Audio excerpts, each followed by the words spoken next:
अगला सेनापति बनाया, सेना नायक बनाया कर्ण को दुर्योधन ने। और कर्ण ने कहा भीष्म पितामह का वध करने वाले को कल मैं प्रतिज्ञा किया कि कल सूर्य उदय से लेकर के सूर्य अस्त तक मैं वध कर डालूंगा। कर्ण की प्रतिज्ञा। और जब कर्ण की प्रतिज्ञा थी, भगवान श्री कृष्ण को थोड़ी चिंता हुई। उन्होंने युद्ध का विराम हो गया और कर्ण जिस मार्ग से अपने शिविर में जा रहा था, भगवान केशव ने क्या किया, ब्राह्मण का भेद धारण किए हुए, मस्तक में ललाट में तिलक लगाए हुए, यज्ञोपवीत तो धारण करते ही थे, यज्ञोपवीत धारण किए हुए और गए। रास्ते में कहा कि कर्ण आप तो दानी हैं, आप से मैं कुछ अभिष्ट वस्तु मांग रहा हूं, अभिष्ट वस्तु मांग रहा हूं। कहा हे विप्रदेव, आपकी जो इच्छा हो वो मांगो। उन्होंने कहा आपका मैं कवच और कुंडल मांग रहा हूं। उन्होंने कहा तथास्तु, मैं दे दिया। पर एक ब्राह्मण को कवच और कुंडल की क्या आवश्यकता है? कवच और कुंडल की क्या आवश्यकता है? भगवान श्री कृष्ण मुरली मनोहर अपने वास्तविक रूप में आ गए। समझ गए केशव अपने किसी भक्त के कार्य के लिए ऐसा किया है। कर्ण गए और कर्ण बैठे हुए हैं। कुंती मां को बहुत चिंता थी। कुंती मां वहां से चल पड़ी और कुंती मां गई है आज पहली बार अपने लाडले को देखने के लिए, अपने लाडले से मिलने के लिए, जिसको परित्याग कर दिया था। जन्म होते ही ये अपना स्तनपान नहीं कराया, जी भर करके अपने पुत्र को निहारा नहीं। लोक लज्जा के कारण जिस पुत्र को कूड़े में डस्ट में डाल करके फेंकवा दिया था, आज उसके पास में गई। वहां पर चुपचाप बैठे थे कर्ण और पीछे से जा करके सिर में हाथ रख देती है कुंती। जब सिर में हाथ रख देती है कुंती तो चौंक जाते हैं। कहा कौन? राजमाता आप। प्रणाम राजमाता, कोटि कोटि बार आपके श्री चरणों में मेरा प्रणाम।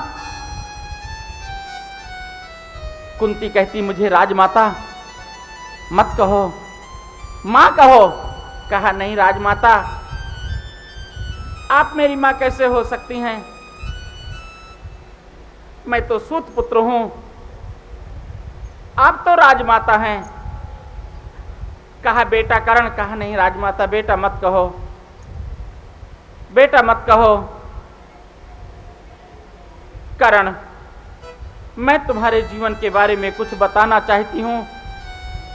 कर्ण सुनते रहे कि मैं सूर्य की उपासना करती थी और सूर्य की उपासना से मुझे आपकी प्राप्ति हुई थी और आपकी प्राप्ति होने से लोक लज्जा के कारण अविवाहित अवस्था में मैंने आपको प्राप्त किया था। लोक लज्जा का भय था मुझे, इसलिए मैंने हे कर्ण तुम्हें घर से बाहर फेंकवा दिया था, नगर से बाहर फेंकवा दिया था। कहा फिर क्या हुआ?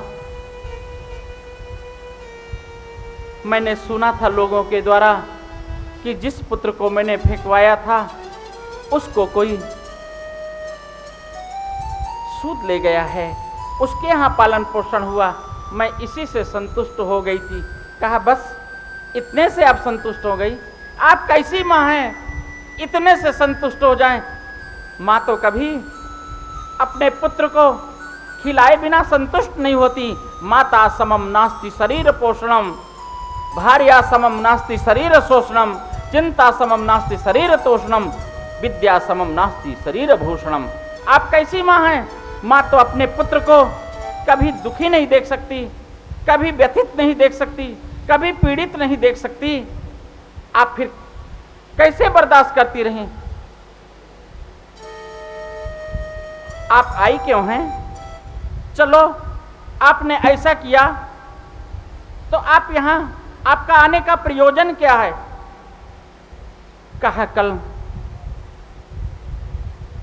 आप अर्जुन का वध करने के लिए बेटा आपने प्रतिज्ञा लिया है। अभी भी अर्जुन के प्रति मोह है, मेरे प्रति मोह। जन्म तो मुझे दिया था, आप ही कह रही हैं, मैं नहीं मान रहा हूं आपको मां, पर आप कह रही मैंने जन्म दिया, फिर भी मोह बोलो ना अर्जुन के प्रति है। कहा करण मैं अर्जुन के प्राणों की भीख मांगने के लिए आई हूं। कहा राजमाता मेरे पास में कोई भी कोई याचना करने के लिए आया है, आज तक वो खाली नहीं गया है और मैंने दिया है। मैं स्वयं मृत्यु के वेदी पर चढ़ जाऊंगा, मृत्यु को अंगीकार कर लूंगा, मृत्यु का कलेवर बन जाऊंगा।